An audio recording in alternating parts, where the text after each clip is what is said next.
empezamos con las indicaciones.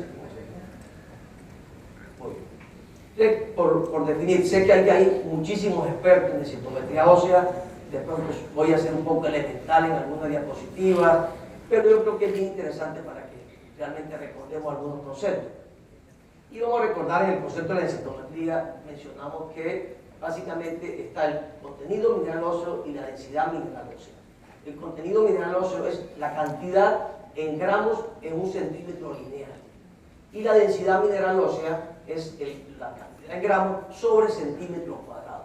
Por eso se habla que la densidad mineral ósea es de forma areal en cuadrado, a diferencia cuando lo hacemos en TAC, que es volumétrico, mide lado por lado por lado. Aquí solamente mide por lado al cuadrado, que es centímetro cuadrado. Pero la cantidad sobre un centímetro cuadrado determinado, y eso se extrapola a toda la parte ósea.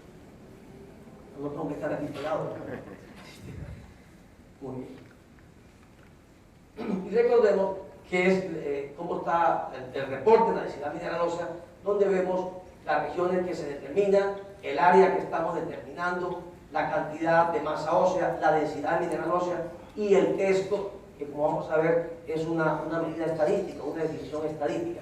Esto es bien importante porque nosotros, tanto el densitométrico, el técnico como el clínico, tenemos que estar muy pendientes de qué área estamos midiendo nosotros. Siempre va ascendiendo del L1 al L4 la cantidad de mineral ósea que hay y la densidad. Pero es bien importante porque el determinar qué área, sabremos si L1 tiene el área que nosotros esperamos que tenga, que si L2 tiene el área que nosotros esperamos que tenga, que repito, va ascendiendo.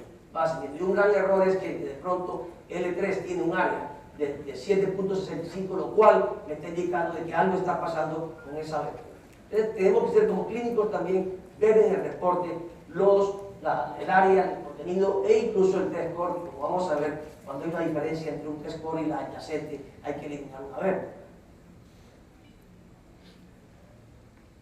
Este es el cuadro esquemático, donde es por edad, sobre densidad mineral ósea. Repito, algunas diapositivas y unas que ustedes conocen muy bien, de forma muy elemental, pero quiero recordar estos conceptos que es bien importante.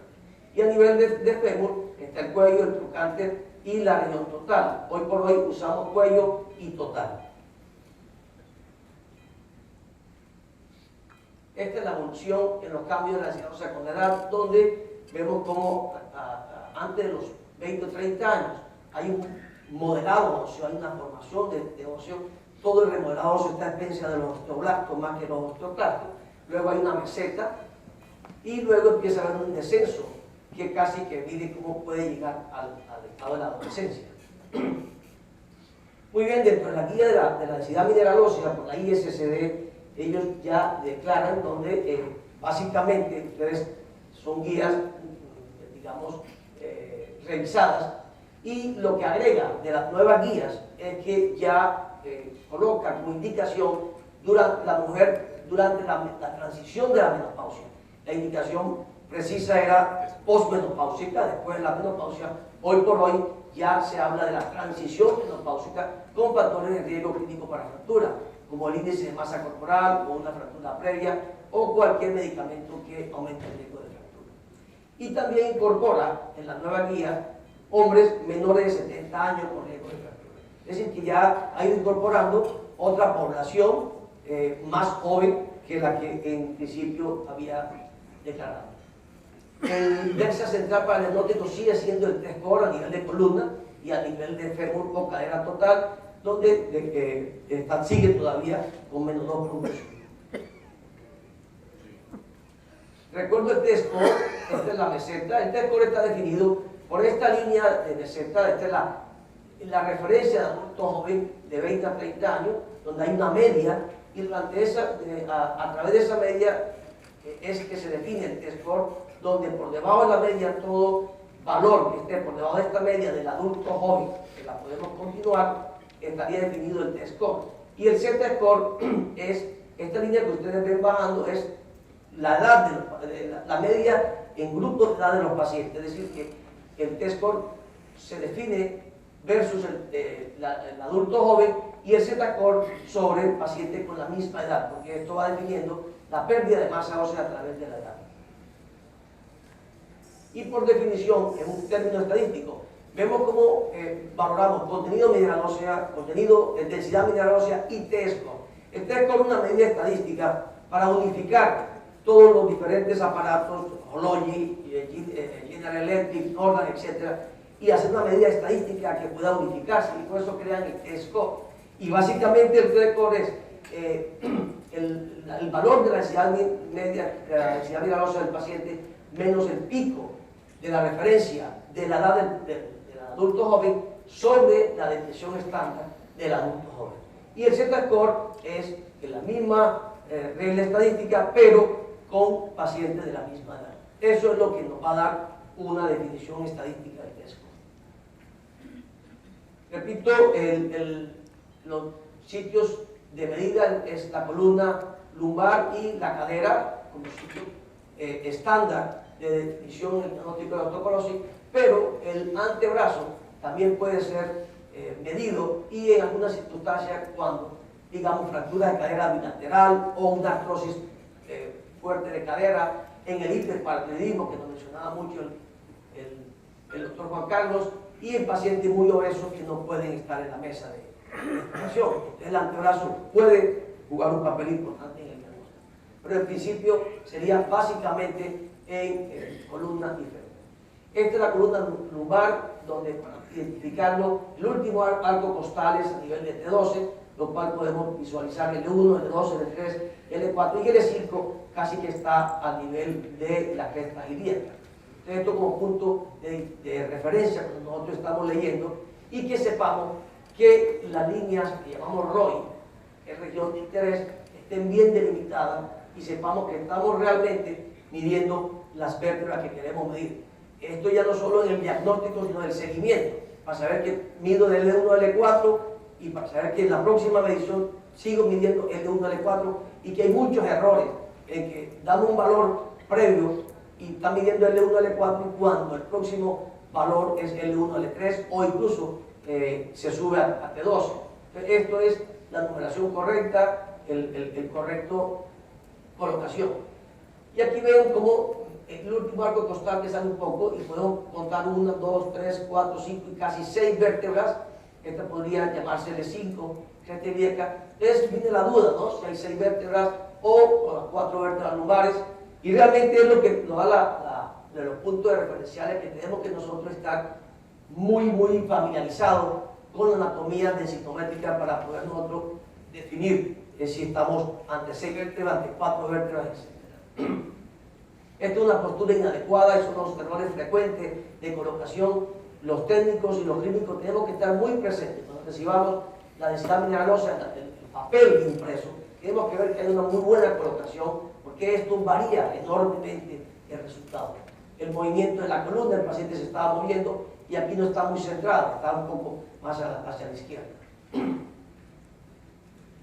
En los pacientes con escoliosis, fíjense, cuando hay una escoliosis severa, como en este caso, la región que se está explorando, este es el cuerpo vertebral, y miren cómo coge las transversas, lo cual está incluyendo dentro de la valoración ósea parte de que no debe material no trabecular, que es el que debemos nosotros medir. Entonces, básicamente cuando tenemos una escoliosis tenemos que descartar esa columna, porque no nos va a servir ni para el diagnóstico ni para el seguimiento posterior.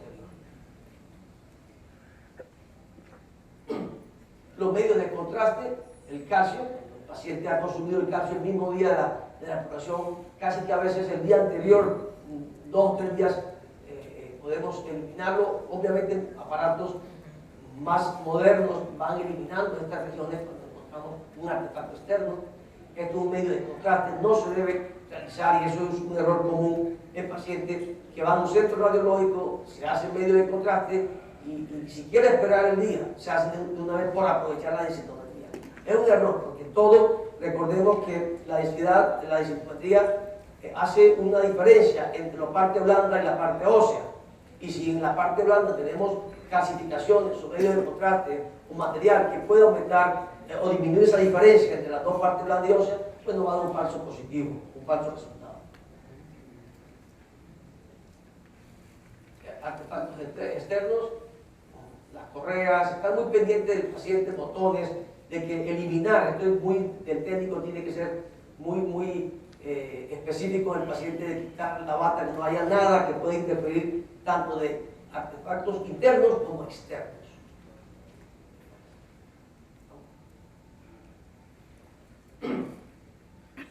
¿Qué pueden observar aquí ustedes? Miren, T12 en el arco costal, este es L1, L2, L3, miren L4. Y vean, aquí pues estamos viéndolo gráficamente, pero si nos muestra la densidad, el papel, el valor cuantitativo del área que se está midiendo, probablemente esta área es mucho menor que esta, lo cual aquí algo está pasando y es un aplastamiento vertebral. Es muy importante,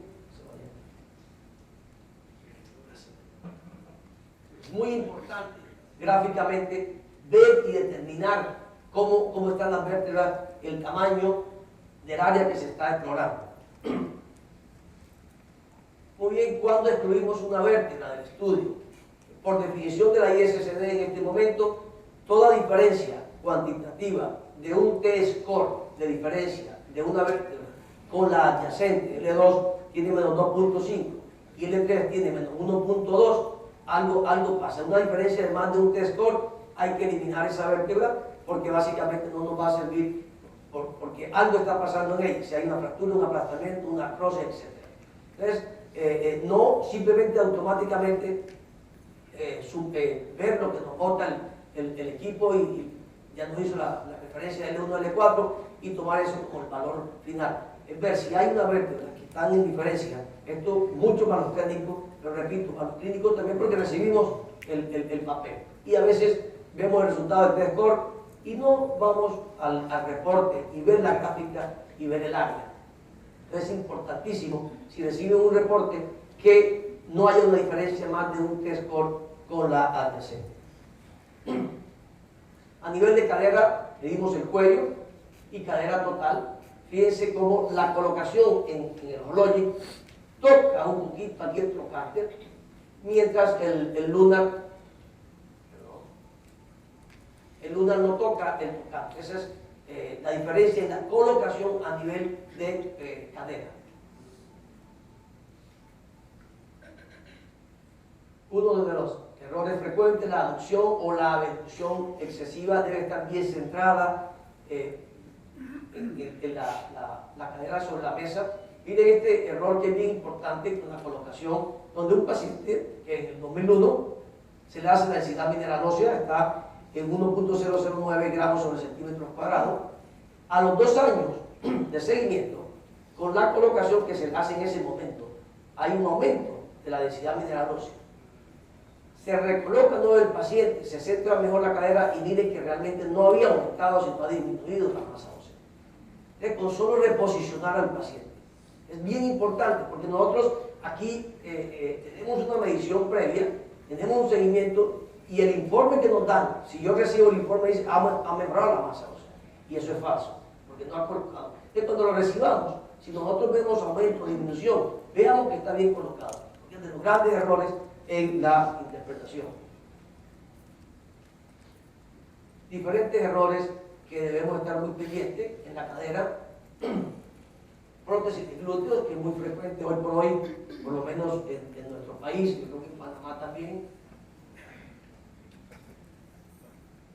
En la evaluación del riesgo de fractura, comentan, perdón, lo de Panamá es natural, ¿no?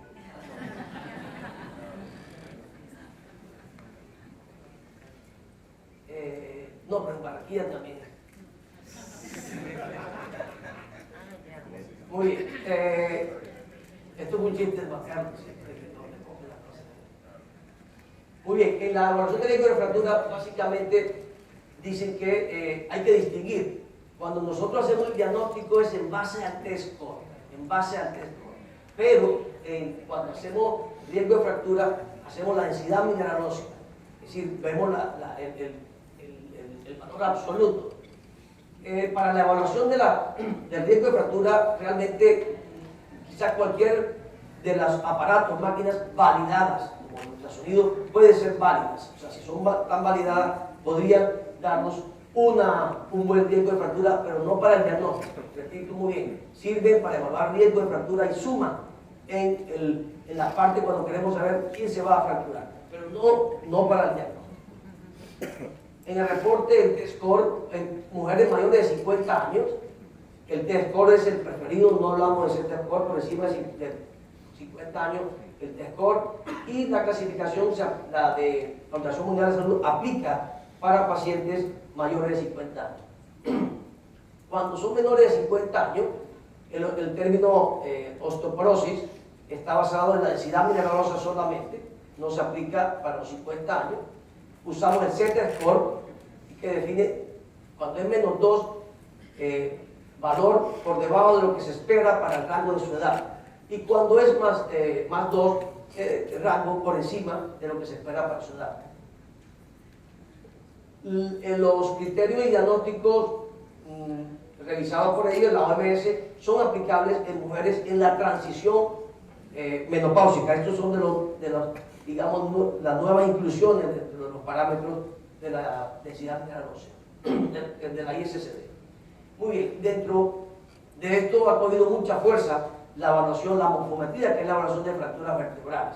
Yo también quise recordar las últimas guías de la ISSD en cuanto a las indicaciones para pedir una evaluación de fractura por una morfometría.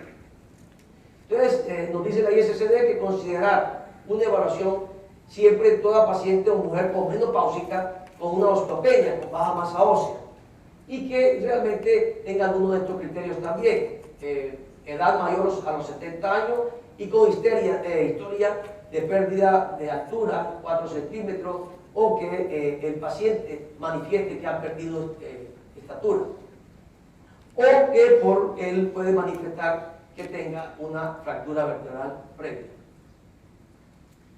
De igual forma, nos permite que indiquemos una morfometría en pacientes no solamente por encima de 70 años, sino por debajo de 60 años, de 69, es decir, entre 60 y 70, pero que también cumpla con algunos de estos criterios de pérdida de altura o en algunas enfermedades crónicas que consideremos que va a haber aumento de pérdida de masa ósea, como incluso en la artritis reumatoidea, enfermedades pulmonares crónicas, enfermedades de Crohn, etc. Es bien importante. Nosotros, por regla en nuestro centro, a pacientes mayores de 70 años, le hacemos evaluación de fractura vertebral.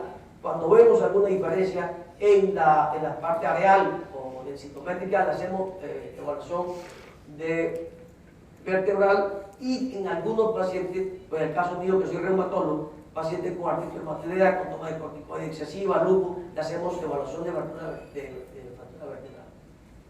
Esto, el paciente que tomen glucocorticoides de forma crónica, miren este paciente con un lupus, con toma de corticoides, a los 6 meses ya no estaba manifestando una fractura vertebral. Es decir, que es bien importante, porque sabemos toda la implicación del corticoides dentro del riesgo de fractura. De hecho, para nosotros, dentro de nuestra guía, todo paciente con AR, toma de corticoides, hay indicación de tratamiento para la osteoporosis, para prevenir la fractura. El método que se utiliza para cuantificar y determinar la fractura es el método de Eikenham, el semicuantitativo, donde lo define de esta forma, en grados leve, moderado y severo, y dependiendo de la deformidad en cuña, bicóncava y aplastamiento.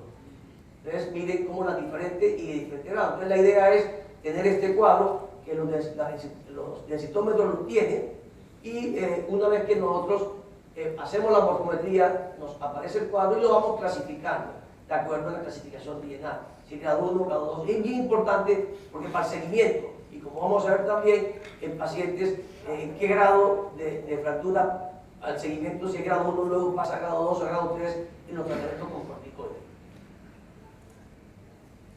Para el seguimiento con otras pacientes que nosotros le hagamos una morfometría en un momento dado, y cuándo podría estar indicado profundizar en el estudio de ese paciente. Entonces, cuando encontremos grado 2 o más leve de grado 1 deformidades, o sea, fractura vertebral de grado 1, 2 o 3, sin ninguna grado, 2 grado 1 sin ninguna grado 3. Siempre que encontremos nosotros en una morfometría 2 fracturas vertebrales de grado 1, está indicado realizarle una evaluación posterior, una tomografía, biopsia, etc. Cualquier estudio posterior. Y miren aquí el grado leve, grado 1, o sea, es indicativo básicamente de pedir una evaluación. ¿Qué está pasando? Un mieloma múltiple, cualquier otra patología que pueda estar causando una hiperglicemia maligna, etc. Miren este grado 3 en cuña y este grado 3 también. Cualquier otra lesión en la vértebra que no podamos atribuirse a una causa benigna, también indicación de morfometría. ¿Qué nos dice de los diferentes aparatos? Tomografía computarizada, ultrasonido, etc. La densidad mineral ósea medida de diferentes aparatos no puede ser directamente comparada. Es decir, nosotros no podemos decir, tiene menos 2, ¿tengo 10 minutos? No, estoy sobrado. Gracias. No podemos, digamos, correlacionar. Si yo tengo un menos 2.5 en columna, no es atribuible al ultrasonido, ni tampoco, que lo vemos, recibo reportes verbales de colegas que dicen, no, es que le hicieron una densitometría y tenía menos 2, menos 3.5, pero ahora le hicieron una en el dedo, en el talón y ha mejorado. No podemos nunca correlacionar esas dos cosas, es imposible. El ultrasonido está validado a nivel del talón y es una herramienta importante en la predicción de fractura como riesgo de fractura. Es bien importante, sobre todo en pacientes mayores de 65 años. Es decir, que la ISSD, digamos, avala que hagamos ultrasonido y puede ayudarnos en el riesgo de fractura. No en el diagnóstico, no en el seguimiento, en el monitoreo, no está indicado el ultrasonido. No podemos, por favor, de que un ultrasonido previo comparar con el seguimiento si ha mejorado o ha empeorado. Eso no lo podemos hacer. Hagan ultrasonido si lo tienen a la mano y le ayuda, si está muy bajo, a que el paciente está en riesgo de fractura, sumado con riesgo clínico, con el FRAX, etc. El PDEXA sí no tiene esa validez 100% como el ultrasonido. El ultrasonido en este momento fue mejor validado con la ISSD que el PDEXA. Muy bien, la última parte de mi charla sobre los niños, comentar un poco qué nos dice la ISSD en su guía sobre la evaluación en niños entre 5 y 19 años. El diagnóstico de niños con osteoporosis no debe ser basado en la criterio densitométrico solo. No debe ser basado, es decir, porque hagamos una densitometría, nosotros no podemos hablar de osteoporosis en niños. Tiene que estar sumado y requiere la presencia de una fractura clínica significante. ¿Y qué es una fractura clínica significante? Una fractura en las extremidades inferiores o compresión vertebral o 2 o más de hueso largo a nivel de extremidades superiores. La densidad mineral ósea en niño se habla del contenido mineral ósea o en la parte areal utilizando el Z-score, lo cual es menos 2 cuando está por debajo del rango. La evaluación en niño realmente lo avala la ISSD y dice que es útil en la evaluación técnica en los niños y se les debe realizar lo que llaman el cuerpo total sin la cabeza. El mismo equipo elimina la parte del valor de la cabeza para que no interfiera el contenido óseo de la cabeza con todo el cuerpo, y se debe iniciar ante cualquier tratamiento. Si vamos a hacer un tratamiento a nivel niño, está indicado la densitometría en los niños, la evaluación y para el monitoreo de cualquier tratamiento activo en los niños. Indicado también en enfermedades crónicas, como enfermedades crónicas, inflamatorias, desórdenes o problemas endocrinos, etcétera, que puede estar alterando el metabolismo óseo. El término en niños, el término osteopenia no debe aparecer en el reporte pediátrico. El término osteoporosis tampoco debe aparecer en los reportes pediátricos en niños. debe aparecer baja densidad mineral, contenido mineral óseo cronológico para su edad. Se prefiere el Z-score que el T-score, o sea, no utilizar el T-score, no usar el osteoporosis, no usar el término osteopenia, sino para contenido mineral óseo. Muchísimas gracias.